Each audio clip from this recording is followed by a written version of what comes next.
Si Mao ay isang pangit, kasuklam-suklam, at kaawa-awang talunan, subalit kalaunan ay nakilala siya bilang isang demon lord. Siya ay nakatira sa Bersha, isang kontinente na may malaking gitnang isla at apat na mas maliliit na isla sa bawat panig. Binabantayan ng mga Diyos ang lupain na ito, ngunit lahat ay natatakot sa pangit at kasuklam-suklam na mukha ni Mao, na kilala rin bilang Dark Lord Satan, ang pinuno ng Underworld. Nagdeklara ng digmaan si Mao laban sa mundo ng mga tao, na may layuning lumikha ng isang utopia, para sa lahat ng nilalang ng kadiliman. Ang kanyang apat na makapangyarihang general na sina Dirch, Lucifer, Asia, at Mkota, ay naglunsad ng pag-atake sa isa sa apat na isla, at nagkalat ng lagim. Gayunpaman, isang matapang na bayani ang bumangon na may hawak na isang banal na espada. Gamit ang espadang ito, pinamunuan ng bayani ang hukbong sandatahan upang talunin ang bawat general at ang kanilang mga puwersa. Matapos makaipon ng knights mula sa Human Alliance, sumulong ang bayani patungo sa gitnang isla upang lusubin ang palasyo ng Dark Lord. Matindi ang labanan at parehong panig ay lumalaban gamit ang lahat ng kanilang lakas. Hinarap ng bayani si Mao sa labanan at sa tulong ng dalawang lalaking may head Alan, nagyelo nila si Mao at nagawang hampasin at putulin ang isa sa mga sungay ni Mao. Sa sandaling iyon, dumating si Asia at iniligtas si Mao sa pamamagitan ng pagsabog sa kanila gamit ang lakas ng 10,000 domain. Iniulat niya na ang mga hukbong pantao ay nilalamangan ng kanilang mga puwersa at sila ay talagang todas na. Isa sa mga salamangkero ang nagsabi sa bayani na dapat silang umatras at bumalik na may mga dagdag na puwersa. Sa sandaling iyon, iniiwasan ni Mao ang mga atake at agad na lumipad siya sa ere. Ipinahayag niya sa mga tao na siya ay magre-reverse isekai sa kanyang sarili, ngunit nangakong babalik balang araw upang lupigin sila at gawing mga manggagawa ng Timo Factory ang lahat. Pagkatapos nito ay lumipad siya papasok sa isang portal gate, gayunpaman, sinabi ng bayani sa kanyang mga salamangkero na hahabulin niya si Mao, at nangakong itong susundan siya saan man ito magpunta upang talunin. Siya at ang high priest na si Olba ay lumipad patungo sa gate bago ito magsara. Nakalusot siya ngunit si Olba ay hindi, kaya siya ay nadismaya habang siya ay dinadala ng gate palayo. Dinala ng portal gate sina Mao at Asia sa modernong Japan. Nabigla sila dahil ang kanilang gym rat na mga katawan ay naging isang pangkaraniwang anime protagonist na pangangatawan. Sa kanilang kalituhan, hinarap sila ng mga awtoridad. Sinubukan ni Asia na labanan ang pulis gamit ang kanyang mahika ngunit napagtanto niyang wala na siyang kapangyarihang mahika at mukha siyang kakaiba kaya sila ay naaresto. Kalaunan, sila ay pinalaya. Ipinaliwanag ni Mao kay Asia na dahil sa kakulangan ng mahika sa Earth, nawala ang kanilang mga anyong demonyo.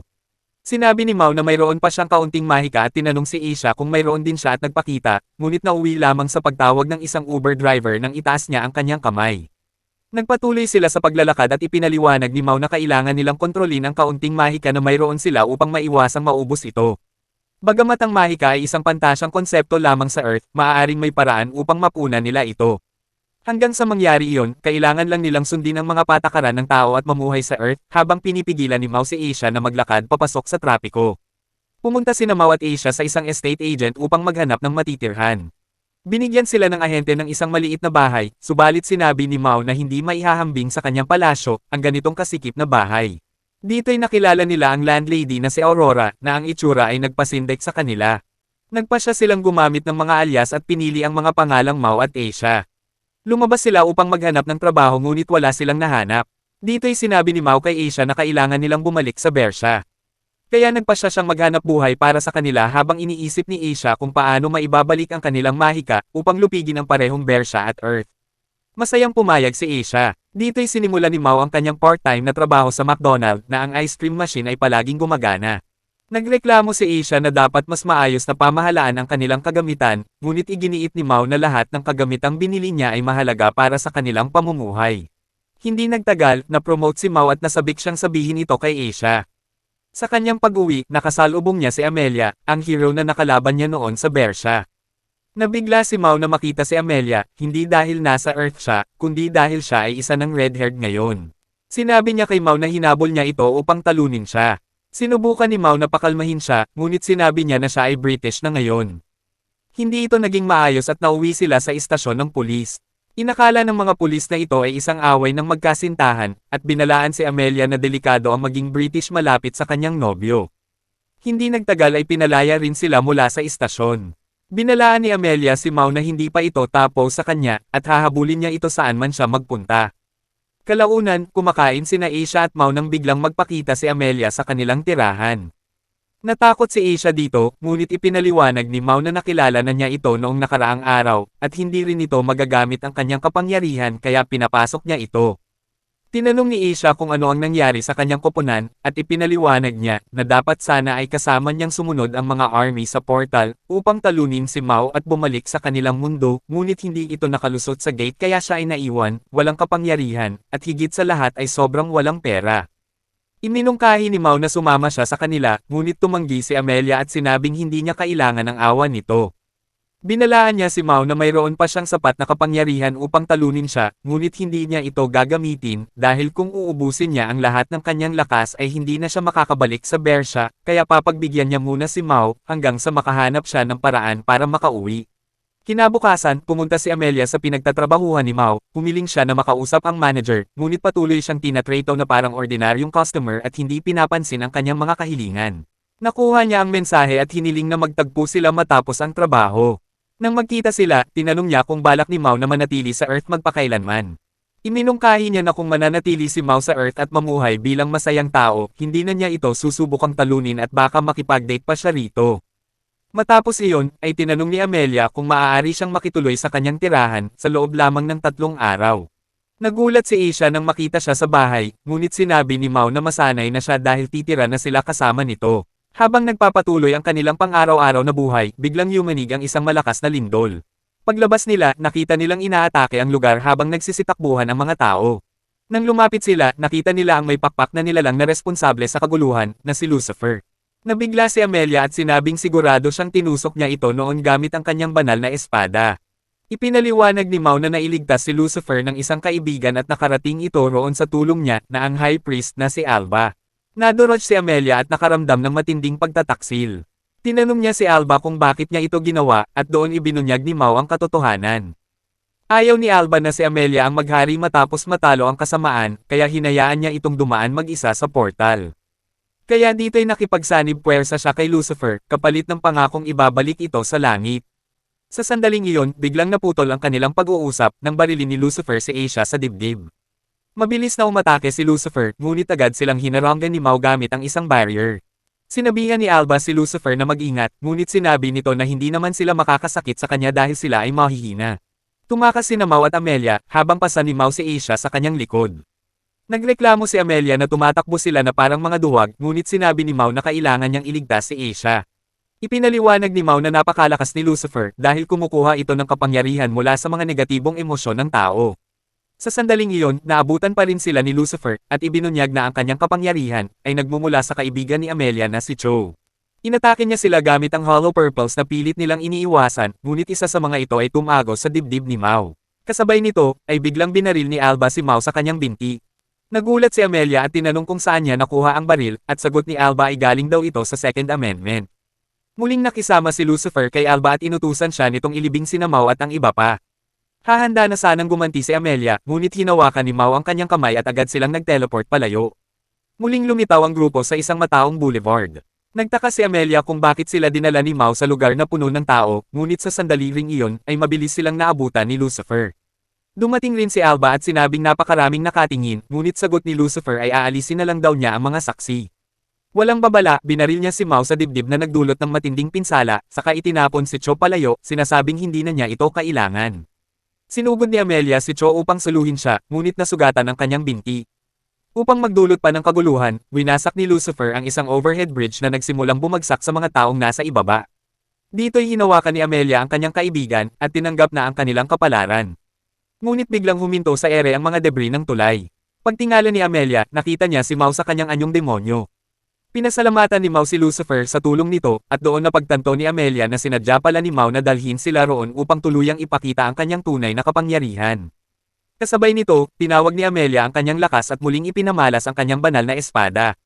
Ginamit ni Mao ang kanyang domain expansion, dahilan upang makatulog ang mga tao at makapaglaban sila ng maayos. Nagpa siya ring magpakawala si Lucifer ng buong lakas at pinaulanan ng mga atake si Amelia. Ngunit naitaboy niya ang mga ito, at aksidenteng tinamaan pa si Mao sa ulo, kaya humingi siya ng paumanhin bago lumipad pataas upang harapin si Lucifer, sa isang matinding labanan sa himpapawid. Sa isang sandali, dama po siya sa isang poste ngunit tinamaan sa mukha ng feather bomb ni Lucifer. Kinutya siya ni Lucifer at tinanong kung paano siya makakabalik sa Bersha, kapag naubos ang kanyang kapangyarihan. Hindi nagpatinag si Amelia dahil biglang sumagip si Asia na ngayon ay nasa anyong demonyo rin at iniligtas siya mula sa pagsabog. Sinabi ni Asia kay Lucifer na hindi na siya kakampi nito dahil sinuwi niya si Mao. Nagulat si Amelia kung paano nabuhay si Asia at ipinaliwanag nito na binigyan siya ni Mao ng sapat na protein shake upang makabalik sa laban. Sinubukan ni Alba na barilin si Asia, ngunit inagaw ni Amelia ang baril. Sinigawan ni Lucifer si Alba na gumamit na ng mahika at tumigil sa pag-arte na parang tao, ngunit nagreklamo si Alba na hindi na sila makakabalik kapag naubos ang kanyang mahika. Sumagot si Lucifer na wala na itong saysay kung mamamatay rin sila, kaya pinakawalan ni Alba ang kanyang kapangyarihan at hinarap si Amelia, habang si Asia naman ay lumaban kay Lucifer. Si Mao, na patuloy na pinapanatili ang magical field, ay nadismaya dahil pakiramdam niya ay side character lang siya habang inaalagaan si Cho. Pinagsanim puwersa ni na Amelia at Asia ang kanilang atake kay Lucifer, at tuluyan itong nalupig. Sinubukan ni Alba na iligtas si Lucifer gamit ang lightning bolt. Ngunit si Asia ay nagsimulang magalit at gumanti sa pamamagitan ng paghagis ng mga walang insurance na sasakyan kay Alba, na bumangga sa isang gusali. Dito'y maingat na ibinaba ni Mao ang mga debris ng tulay upang maiwasan ang karagdagang pinsala. Sinabi rin niya na kailangan na niyang tapusin ang laban dahil baka hindi na siya maging Employee of the Month. Nanginig si Lucifer habang lumilipad pataas upang harapin si Mao na ngayon ay nasa isang tunay na demon form. Sinubukan ni Alba na magbukas ng gate upang makatakas, ngunit bago pa niya matapos ang spell ay pinasabog siya ni Mao sa isang gusali. Sa isang iglap, lumitaw si Mao sa harap ng nanginginig na si Lucifer at tinanong si Amelia kung ano ang dapat niyang gawin dito. Iminungkahi ni Amelia na gawin siyang tagapagsilbi bilang parusa. Sumang-ayon si Mao at idinagdag na kailangan ding managot ni Lucifer dahil na-late siya sa trabaho na maaaring makasira sa kanyang tsansang maging Employee of the Month. Sa isang malakas na suntok, tinamaan ni Mao si Lucifer sa mukha dahilan upang magmukha itong isang malungkot na pot of greed. Lubusang napahiya si Lucifer at idineklara ni Mao na bilang kanyang superior, aayusin niya ang mga pagkakamali nito. Gamit ang kanyang kapangyarihan, inayos ni Mao ang sirang tulay at ibinalik sa normal ang lahat. Sa huli, nanatili si Lucifer sa Earth at sumali sa kanilang grupo. Naging isa siyang nerd na nahumaling sa mundo ng tao, lalo na sa online shopping, at sinayang ang kanilang pera sa pagbili mula sa Alibaba at Wish. Kinagabihan, umuwi si Mao mula sa trabaho at nakita ang isang taong sinusubukang pumasok sa kanilang tirahan. Ang babaeng nakasuot ng kimono, na may reflexes ng isang 9 na buwang gulang, ay nagulat at nadapa sa hagdan. Dito'y nasalo siya ni Mao, subalit nawalan siya ng malay. Kinaumagahan, nagpakilala ang babae bilang si Suzuno. Ipinaliwanag niya na lumipat siya sa katabing tirahan noong nakaraang linggo, at galing siya sa isang pamilyang malalim ang tradisyon, kaya hindi siya sanay sa modernong lipunan. Magkasamang lumabas sina Suzuno at Amelia, at nagtungo sa istasyon ng tren. Doon, inamin ni Suzuno na hindi pa siya nakakasakay ng tren kahit kailan. Nagtaka si Amelia kung paano siya nakarating sa lungsod, at sagot ni Suzuno ay gumamit siya ng portal. Tinanong ni Amelia kung galing siya sa Bersha, at kinumpirma ito ni Suzuno. Pareho silang nabigla nang malaman na mula sila sa iisang rehiyon. Ikinwento ni Amelia sa grupo ang tungkol kay Suzuno, at nagpa siya itong ipakita kung paano niya binubuksan ang portal sa Bersha. Nagsindi siya ng mga patpat sa isang mangkok, at habang nanunood ang lahat, biglang may lumitaw na maliit na gate sa ere, na humigop sa paligid. Sumigaw si Mao na kumapit sila sa kung anuman, at mabilis na pinrotektahan si Cho, malapit sa isang puno. Mula sa gate, ay nahulog ang isang malaking dilaw na mansanas bago ito magsara. Nagkomento si Mao na walang golden apple sa Demon World, at sinabing galing iyon sa Minecraft. Sinabi ni Amelia na laging may kakaibang nangyayari kapag magkakasama sila sa iisang lugar. Biniro ni Mao na siya raw ang nag-stalk sa kanila. Ngunit itinanggi ni Amelia, at sinabing dumalaw lang siya upang bigyan ng payo si Suzuno dahil makikitira ito sa kanila, at ayaw rin naman niyang mapalapit kay Mao.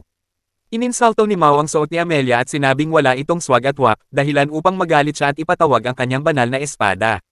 Sinubukan ni Asia na pigilan siya, ngunit hindi gumagana ang kanyang mga binti dahil sa device.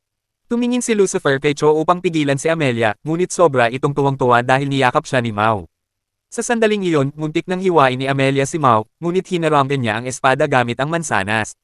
Sa gulat ng lahat, perpektong nasangga ng mansanas ang atake.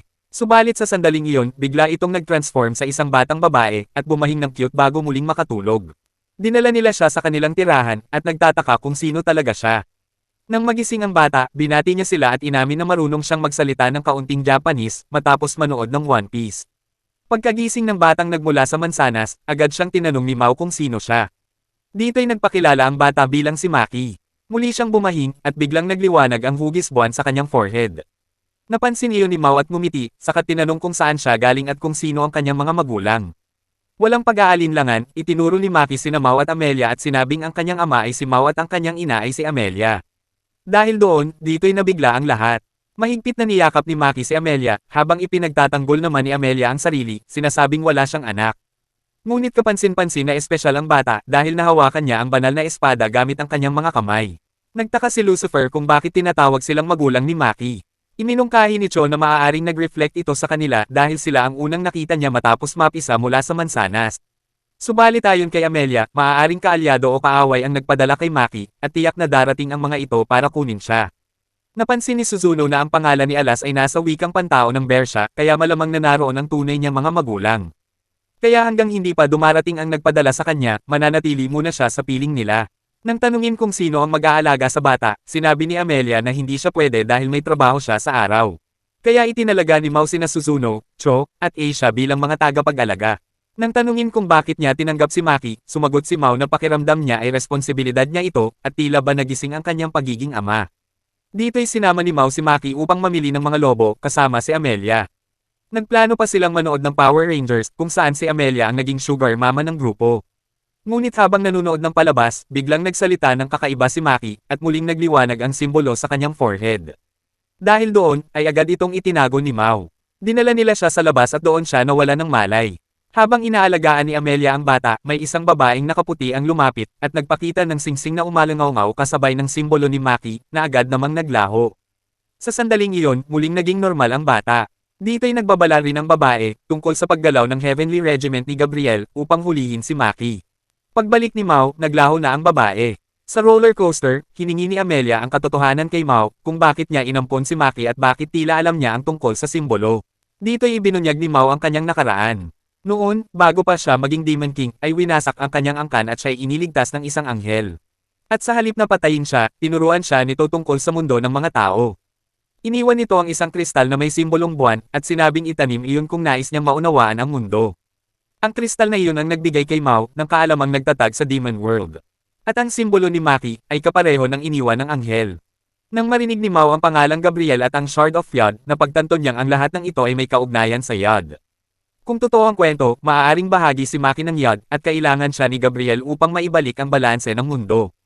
Sa kabilang banda dito'y makikita si Gabriel sa lugar ng Tree of Life, kasama ang kanyang hukbo patungo sa isang portal. Subalit hindi magtagal, dumating si Gabriel kasama ang kanyang hukbo at dinakip sina Lucifer at Suzuno. Dito'y ipinahayag niyang kukunin niya si Maki, at ang banal na espada ni Amelia. Dahil doon, dito'y gumamit ng puwersa si Gabriel at itinapon si Mao sa pader. Ngunit tumayo pa rin si Mao, at nagdeklara na hindi siya magpapatalo dito. Idinagdag pa niyang si Maki ang magiging tagapagmana niya sa sandaling masakop niya ang dalawang mundo.